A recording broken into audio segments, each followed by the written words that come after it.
Friends, welcome to SSK winners academy. ఇంకా తెలంగాణ రాష్ట్రంలో వివిధ ఉద్యోగాలకు సంబంధించినటువంటి నోటిఫికేషన్స్ వస్తాయి అన్నటువంటి వార్తలు వినిపిస్తున్నటువంటి నేపథ్యంలో, అదేవిధంగా పొల్యూషన్ కంట్రోల్ బోర్డుకి సంబంధించినటువంటి ఒక నోటిఫికేషన్ ఆల్రెడీ రిలీజ్ అవ్వడం కూడా జరిగింది. కాబట్టి ఈ నేపథ్యంలో ప్రిపేర్ అవుతున్నటువంటి అభ్యర్థులకి యూస్ఫుల్గా ఉండే విధంగా కొన్ని తెలంగాణ చరిత్ర మరియు తెలంగాణ ఉద్యమ చరిత్రకు సంబంధించినటువంటి మరియు ఇతర సబ్జెక్టులకు సంబంధించినటువంటి ఇంపార్టెంట్ ఎంసీక్యూ బిట్స్ని ఈ వీడియో నుంచి ఎక్స్ప్లెయిన్ చేయడం జరుగుతుంది.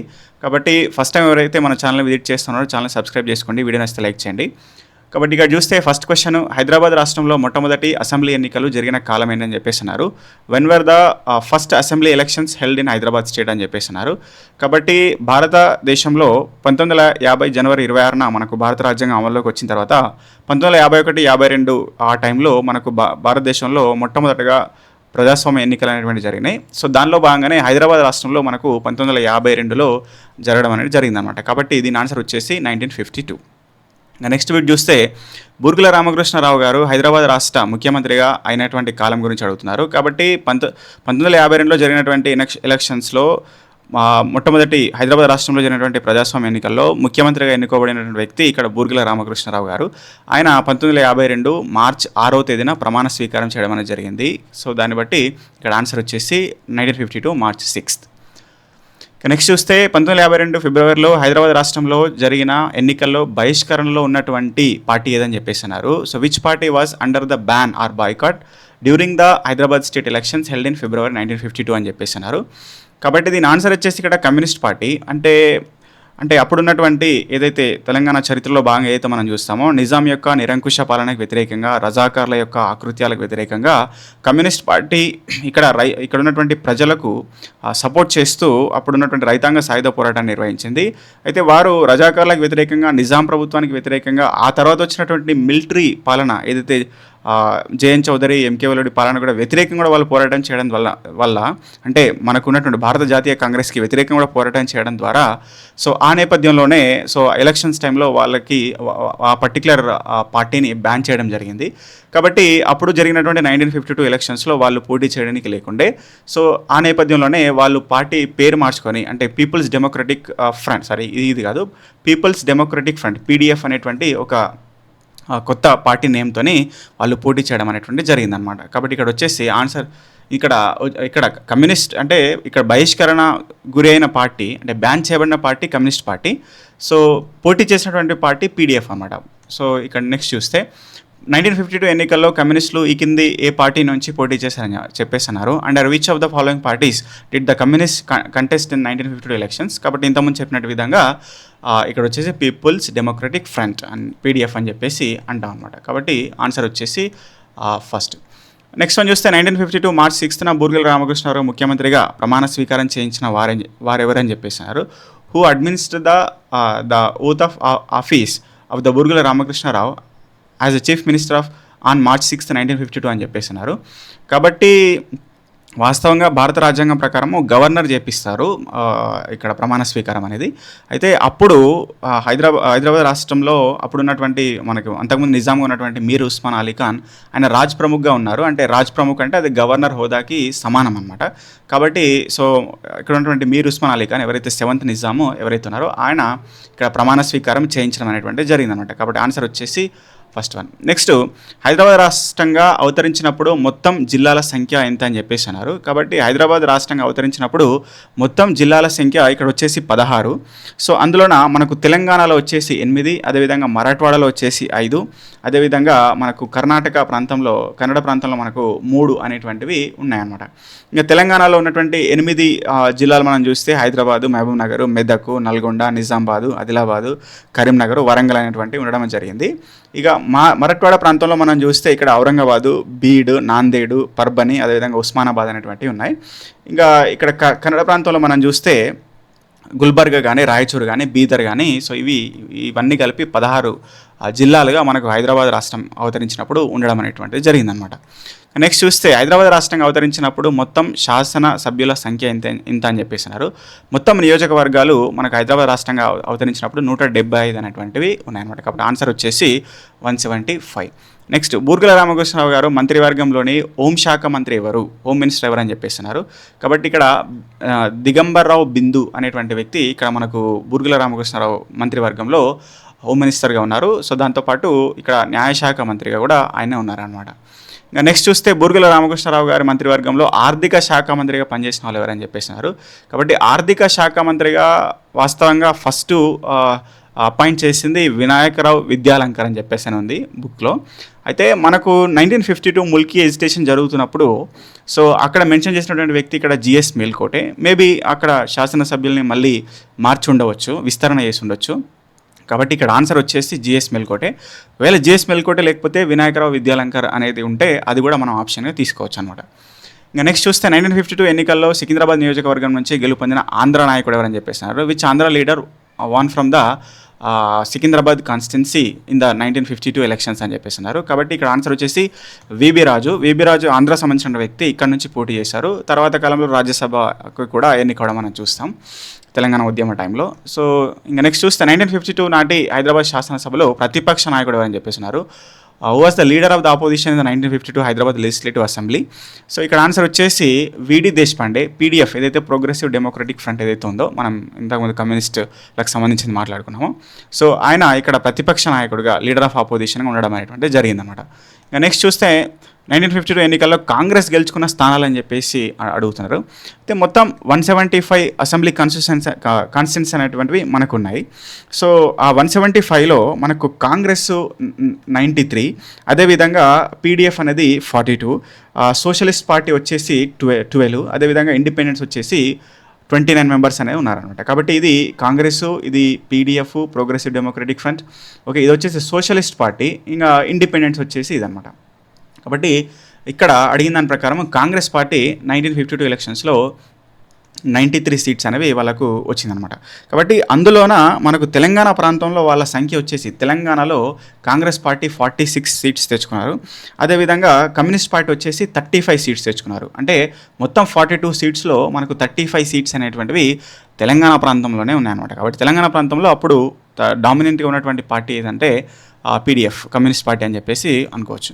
ఇంకా 1952 ఎన్నికల్లో కమ్యూనిస్టుల నేతృత్వంలోనే పీపుల్స్ డెమోక్రటిక్ ఫ్రంట్ గెలుచుకున్న స్థానాలు ఎన్ని అని చెప్పేస్తున్నారు. కాబట్టి ఇక్కడ చెప్పినట్టుగా 42, ఇంతకుముందు చెప్పినట్టుగా 42. ఇంకా నెక్స్ట్ చూస్తే హైదరాబాద్ రాష్ట్రంలో ముల్కీ నిబంధనలను అమలు చేస్తున్న కాలం ఏది అని చెప్పేస్తున్నారు. హైదరాబాద్ రాష్ట్రంలో ముల్కీ నిబంధనను అమలు చేస్తున్న కాలం అని చెప్పేస్తున్నారు. అయితే ఇక్కడ హైదరాబాద్ రాజ్యం అంటే ఇక్కడ మనకు నిజాం యొక్క పరిపాలనా కాలంలో ముల్కీలకు సంబంధించి మనం చూస్తే మనకు 1986 అనేది, 1988 అనేది, 1886 అనేది, 1888 అనేది, 1894 అనేటువంటిది, అదేవిధంగా 1919 అనేటువంటివి ఇట్లా మనకు లైన్గా కొన్ని సంవత్సరాలు అనేటువంటి ఉంటాయి. అయితే అప్పుడున్నటువంటి ముల్కీ ఉద్యమాలకి అనుగుణంగా వచ్చినటువంటి వివిధ కార్యాచరణ ఏదైతే ఉందో దానికి సంబంధించినటువంటి ఇయర్స్ అనమాట.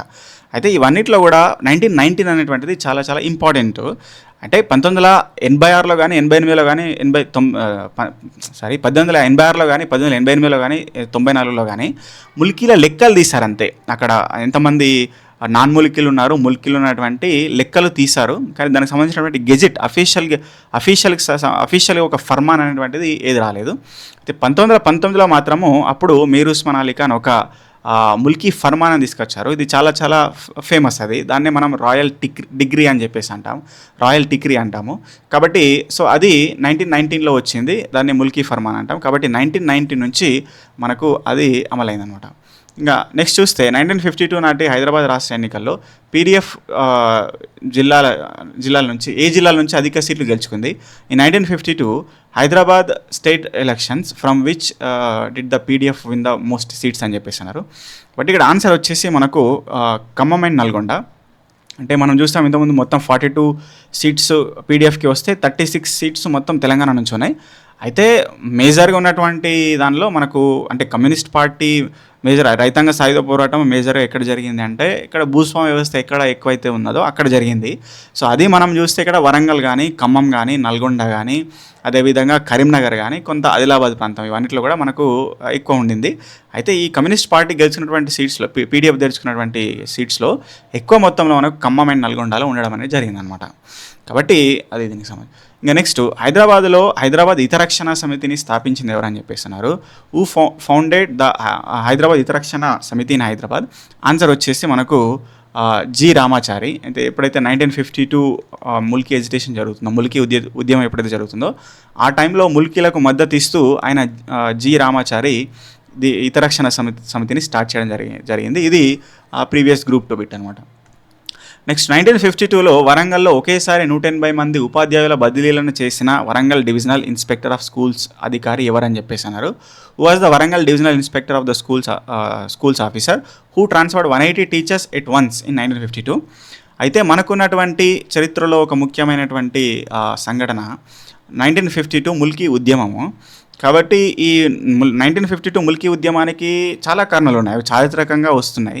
అదే ముల్కీ నాన్ ముల్కీలకు సంబంధించినటువంటి ఆ వివాదము, ముల్కీలకు సంబంధించినటువంటి వివాదము అది అప్పటికప్పటికి వచ్చింది కాకుండా ముందు నుంచి వచ్చింది. మనం చదువుతాం అది బహుమనీల కాలం నుంచి వచ్చిందని, ఆ తర్వాత నిజాంల కాలంలో చాలా వరకు కొనసాగిందని, అంటే ఇప్పుడు సాలార్ జంగ్ ఇచ్చినటువంటి రిఫార్మ్స్ ద్వారా కొనసాగిందని, ఓకే, అట్లా చూస్తాం. కాబట్టి ఈ 1952 ఇక్కడ జరిగినటువంటి ముల్కీ ఎజిటేషన్కి చారిత్రకంగా జరిగినటువంటి కారణాలన్నీ కూడా ఉన్నాయి.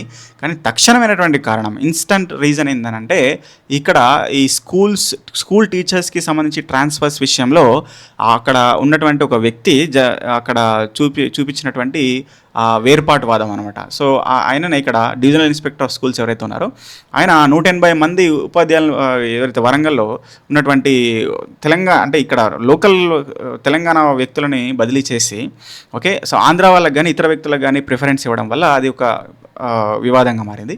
సో ఆయననే ఇక్కడ పార్థసారథి అని చెప్పేసి అంటాం. కాబట్టి Parthasarathi was the reason for the okay, so the 1952 Mulki agitation instantly. Next, ఏ రోజున వరంగల్ విద్యార్థులు తమ యాక్షన్ కమిటీకి బుచ్చయ్యను కన్వీనర్గా ఎన్నుకున్నారు? On which day the Warangal students elect Buchaiah as the convener of their action committee అని చెప్పేసి అన్నారు. దీని ఆన్సర్ వచ్చేసి 1952 జూలై 28. బట్ ఇది అంతగా ఇంపార్టెంట్ కాదు, కానీ ఇక్కడ బుచ్చయ్య అనేటువంటి కన్వీనర్గా ఎన్నుకున్నటువంటి బిట్ అనేది ఇంపార్టెంట్. అయితే అప్పుడు వరంగల్లో ఎప్పుడైతే ఇప్పుడు చెప్పినట్టుగా ఇక్కడ ఇన్స్టంట్గా ఏదైతే ఈ రీజన్ ఉందో ఈ ముల్కీ ఉద్యమం స్టార్ట్ అవ్వడానికి, సో అప్పటి నుంచి రకరకాలుగా వాళ్ళు ప్రజాప్రతినిధులు అంటే ఎమ్మెల్యేలకి, అదేవిధంగా అప్పుడున్నటువంటి ముఖ్యమంత్రి బూర్గుల రామకృష్ణారావు గారికి పదే ఈ సమస్యకి సంబంధించి విన్నవించుకోవడం, వాళ్ళు పట్టించుకోకపోవడం ఇలాంటివంటివి జరిగినాయి. కాబట్టి ఆగస్ట్ 27 వాళ్ళకు బహిరంగమైనటువంటి ర్యాలీని క్రియేట్ చేస్తారు వరంగల్లో. అప్పటి నుంచి అది పెద్ద మొత్తంలో స్టార్ట్ అవుతుంది. ఆ తర్వాత హైదరాబాద్కి ఎంటర్ అవుతుంది ఆగస్ట్ 31 రోజున. ఆ తర్వాత సెప్టెంబర్ 3 రోజున సిటీ కాలేజ్ ఇన్సిడెంట్ జరుగుతుంది. ఇట్లా జరిగిందనమాట. కాబట్టి ఇక్కడ ఆ రోజు వరంగల్లో వాళ్ళు ఒక కమిటీని ఏర్పరచుకొని ఒక కన్వీనర్ని పెట్టుకున్నారు. ఆయన పేరే బుచ్చయ్య అనేటువంటిది. అది 28న జరిగిందనమాట. కాబట్టి అది ఇంపార్టెంట్. ముల్కీ ఉద్యమంలో భాగంగా మొదటి బహిరంగ సభ 1952 ఆగస్ట్ 27 ఎక్కడ జరిగిందని చెప్పేసి అన్నారు. Where was the first public meeting held in August 27 ఇన్ 52 as a part of Mulki movement. కాబట్టి ఇక్కడ వచ్చేసి వరంగల్, అదే 1952 ముల్కీ ఎజిటేషన్, ముల్కీ ఉద్యమం స్టార్ట్ అయింది వరంగల్లోనే. అది తర్వాత సిటీ కాలేజ్కి వచ్చింది, అంటే హైదరాబాద్లోకి ఎంటర్ అయిందన్నమాట. కాబట్టి ఆగస్ట్ 27 రోజున బహిరంగ ర్యాలీ జరిగింది వరంగల్లోన. అదేవిధంగా ఆగస్టు 29 రోజున కూడా వాళ్ళు ఆందోళన చేస్తారు. విద్యార్థులు ఆందోళన చేస్తే పోలీసులు వాళ్ళ మీద లాఠీ చార్జ్ చేస్తారు. దీనికి వ్యతిరేకంగా ఆగస్టు 31 రోజున హైదరాబాద్లో ఒక సమ్మె నిర్వహించబడుతుంది. ఒక సభ నిర్వహించి ఒక ధర్నా నిర్వహిస్తారు. కాబట్టి వాస్తవంగా ఆగస్ట్ 31 రోజున హైదరాబాద్లోకి ఎంటర్ అయింది. కానీ అక్కడ జరిగినటువంటి సిటీ కాలేజ్ ఇన్సిడెంట్ అనేది సెప్టెంబర్ 3 రోజున జరిగింది. ఇది ఫేమస్ అనమాట. కాబట్టి 29th 30 వరకు కూడా వరంగల్లో ఉన్నటువంటి ఉద్యమము ఆగస్ట్ 31 రోజున హైదరాబాద్లోకి ఎంటర్ అయిందని చెప్పేసి మనం చదువుకుంటాం. నెక్స్ట్, ముల్కీ ఉద్యమాన్ని అణిచడానికి మొదటిసారిగా సిటీ కాలేజ్ వద్ద పోలీసులు కాల్పులు ఎక్కడ జరిగిందని చెప్పేసి అన్నారు, ఎప్పుడు జరిగిందని చెప్పేసి అన్నారు. కాబట్టి when did the first police firing okay takes place at city college to suppress the Mulki movement అని చెప్పేసి అన్నారు. ఇంతకుముందు చెప్పినట్టుగా సెప్టెంబర్ 3, 1952 2. ఇంకా నెక్స్ట్ వచ్చేసి ముల్కీ ఉద్యమం పట్ల ముందుగా స్పందించింది ఎవరని చెప్పేసి అన్నారు. కాబట్టి ఇక్కడ చూస్తే కేవీ రంగారెడ్డి, వీడి దేశపాండే, జి రామాచారి, మర్రి చెన్నారెడ్డి, ఇంకా కొంతమంది వ్యక్తులు అప్పుడున్నటువంటి మంత్రివర్గంలో కొంతమంది వ్యక్తులు, ఎమ్మెల్యేలు వాళ్ళందరూ రెస్పాండ్ అయ్యారు. కానీ మనకున్నటువంటి బుక్స్ ఆధారంగా మొట్టమొదటగా దీని మీద రెస్పాండ్ అయినటువంటి వ్యక్తి కేవీ రంగారెడ్డి. సో ఇది కూడా ఇంతకుముందు వచ్చినటువంటి ప్రీవియస్ బిట్టే, గుర్తుపెట్టుకోవాలి. కాబట్టి ఇది దీనికి సంబంధించింది. సో ఇందులో ఉన్నటువంటి అన్ని క్వశ్చన్స్ కూడా అన్నీ క్లియర్గా అన్నీ ఇక్కడ తప్పు లేకుండా ఎక్స్ప్లెయిన్ చేశాను. బట్ ఇక్కడ ఏదైనా తప్పు ఉంటే మీరు కామెంట్స్లో తెలియజేయండి. So thank you. ఇంకా దీనికి సంబంధించి ఫర్దర్గా ఇంకా వేరే వేరే టాపిక్స్ తెలంగాణ ఉద్యమ చరిత్ర నుంచి కానీ ఇతర ప్రీవియస్ క్వశ్చన్స్ కానీ ఎక్స్ప్లెయిన్ చేసే ప్రయత్నం చేస్తాం. కాబట్టి వీడియోని వస్తే లైక్ చేయండి. ముందుగా ఎవరైతే ఫస్ట్ టైం మన ఛానల్ని విజిట్ చేస్తున్నారో ఛానల్ సబ్స్క్రైబ్ చేసుకోండి, మీ ఫ్రెండ్స్కి షేర్ చేయండి. So thank you. జై హింద్.